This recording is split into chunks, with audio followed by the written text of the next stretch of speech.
पार्वती जी बोलती हैं आपने गणेश जी को प्रथम पद दिया है, तो इस कार्तिकेय को भी प्रथम पद प्रदान करिए। शिव जी बोले ये नहीं हो सकता, क्योंकि प्रथम पद एक ही होता है। प्रथम पद केवल एक होगा और वो एक पद मैंने प्रदान कर दिया। अब मैं दूसरा पद कैसे दे सकता? मैं दूसरा पद कैसे प्रदान कर सकता? मैं दूसरा पद कैसे दे सकता? पार्वती, एक काम हो सकता है, बोलिए प्रभु। मैं कार्तिकेय को कुछ ऐसा बना देता हूं कि जहां पर गणेश प्रथम पद में रहेगा तो ये कार्तिकेय भी प्रथम पद में पूजा जाएगा। बना दीजिए।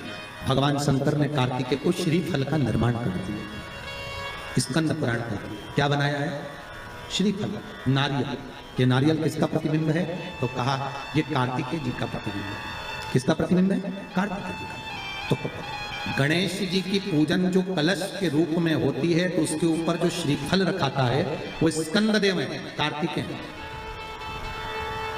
वो स्कंददेव, वो कार्तिकेय। जो रखाया गया फल है वो कार्तिकेय का प्रतिबिंब है। अगर प्रथम में गणेश पूजाएगा तो ये कार्तिकेय पूजाएगा। इसलिए श्रीफल, महाराज, श्रीफल कार्तिकेय का प्रतिबिंब है।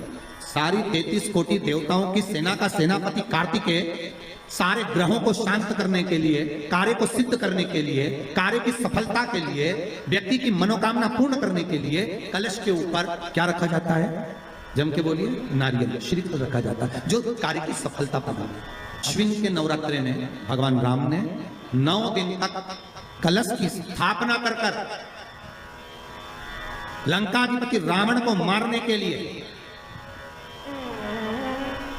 मां जगत जननी की आराधना की। भगवान राम ने कुएं के पास की सफेद दुर्वा, कुएं के पास की सफेद दुर्वा, यदि 41 दुर्वा प्रत्येक बुधवार को गांठ लगाकर गणेश जी को समर्पित कर वापिस उठाकर उस दुर्वा को खाली पेट, आपके घर में भी गणेश जी होंगे, उनको समर्पित करो। खाली पेट इस दुर्वा को केवल चबा चबा कर खा लो और आधे घंटे बाद पानी को पी लो।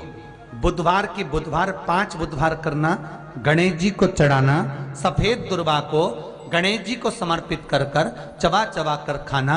उदर की प्रॉब्लम, जो भी मसा आदि की प्रॉब्लम होती है उदर से जुड़ी हुई होती है, जिस चीज से जुड़ी होगी, पेट की जितनी प्रॉब्लम होगी, आपको जितनी भी प्रॉब्लम होगी वो सारी 5 बुधवार करना। 6ठे बुधवार को जरूरत ही नहीं पड़ेगी। कितनी भी प्रॉब्लम हो पेट से, कितनी,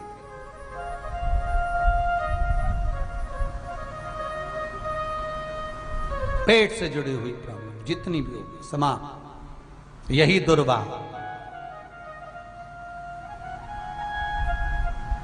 शिव महापुराण की कथा कहती है, यदि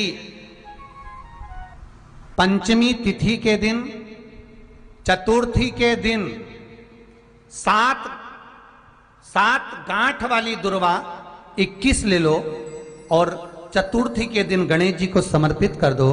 पंचमी तिथि को उस दुर्वा को उठाकर दूध में डाल दो और उस दुर्वा को दूध में डालकर उस दूध में उस दुर्वा को मल लो, और जिसके सफेद चमड़ी पड़ गई हो, चर्म रोग हो गया हो, उस दूध को उस दुर्वा के साथ, दूध नहीं भी हो तो पंचमी के दिन दुर्वा का लेपन शरीर पर कर लें। आधे घंटे तक करने पर पंचमी को प्रदोष काल में स्नान कर लें।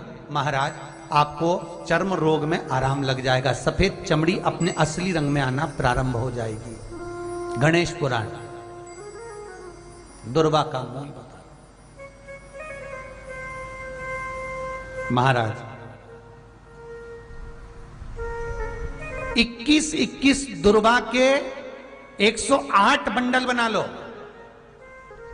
अगर एग्जाम में बैठ रहे हो, सरकारी परीक्षा में बैठ रहे हो, पास नहीं हो रहे, नौकरी नहीं लग रही, बहुत जगह इंटरव्यू दे दिया, 21 दुर्वा के 108 बंडल बनाओ, उसकी माला बनाओ और देवी के मंदिर में, माता जगदम्बा के मंदिर में, अर्थात जहां शंकर पार्वती पूर्ण परिवार विराजमान हो, ऐसे देवी के मंदिर में गणेश जी के गले में वो माला अर्पण करिया है, अपना नाम बोलकर और जिस एग्जाम में बैठ रहे हैं उसका भाव वर्णन कर कर महाराज, और वहीं से एक पुष्प लेकर अपने कमरे में जहां पढ़ते हो कांच की प्लेट में उस फूल को रख दीजिए और दूसरे दिन एग्जाम के लिए चले जाइए, आपको उसका फल अवश्य मिलेगा, अवश्य मिलेगा, आप उसमें उत्तीर्ण होंगे, फल प्राप्त होगा।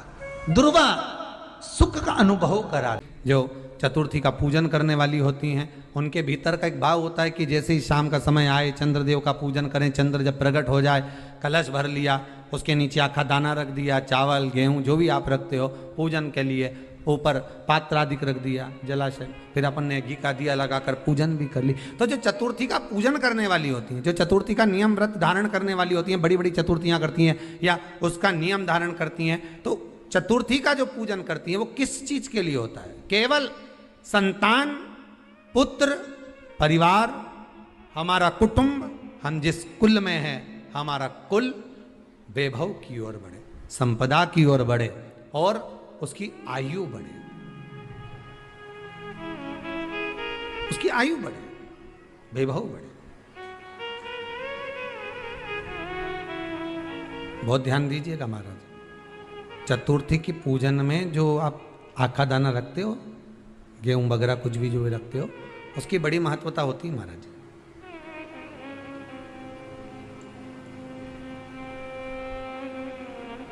यहां तक कहा गया है, चतुर्थी की कथा तो आप लोग पढ़ते होंगे, जो लोग पढ़ते हैं उनको मालूम होगा, चतुर्थी की कथा में लिखा है, चौथ माता के व्रत में वर्णन किया गया है कि वो आखा दाना जो रखा जाता है, मान लो कोई जरूरी काम होता है तभी आखा दाना को रखा जाता है, संभाल के रखते हैं कि हम इस काम के लिए जा रहे हैं और हमारा ये कार्य सफल होना चाहिए। तो जिसने चतुर्थी का व्रत करा है, जिसने चंद्रदेव का पूजन करा, चतुर्थी का व्रत करा, वो गणेश जी से विनती करके वहां से 2-4 आखा दाना उठा ले, और जो व्यक्ति का काम अटक रहा है अपने ही घर का, पर दूसरे कुल को नहीं देना, अपने ही कुल के अंतर्गत जो काम अटक रहा है उसकी जेब में, उसके पल्लू में उस चीज को रख दिया जाए। तो चतुर्थी जो अगली आती है, जैसे आप महीने की करते हो तो महीने की, और आप जैसे करते हो कि 4 अलग बड़ी बड़ी चतुर्थी करते हो तो उसके अनुसार आपका कार्य सिद्ध होता ही है। उस आखे दाने का इतना महत्व होता है क्योंकि चतुर्थी का व्रत करने वाली माता जब व्रत करती है तो स्वयं चतुर्थी की कथा में लिखा हुआ है कि पार्वती जी गणेश जी से चतुर्थी की कथा बचवाती। चतुर्थी की कथा बाची किसने थी? स्वयं गणेश जी महाराज ने। और सुनी किसने थी? माता पार्वती। बाचने वाले गणेश जी थे, सुनने वाली माता पार्वती थी। तो चतुर्थी की कथा जब होती है तो उसको स्वयं गणेश जी बाच रहे हैं, तो व्रत कौन सुन रही है? माता पार्वती। और आपने जो आखा दाना लिया वो गणेश जी के भाव से लिया, गणेश जी से निवेदन करके, विनय करके, प्रार्थना कर कर उसको प्राप्त किया, आपने उसको लिया।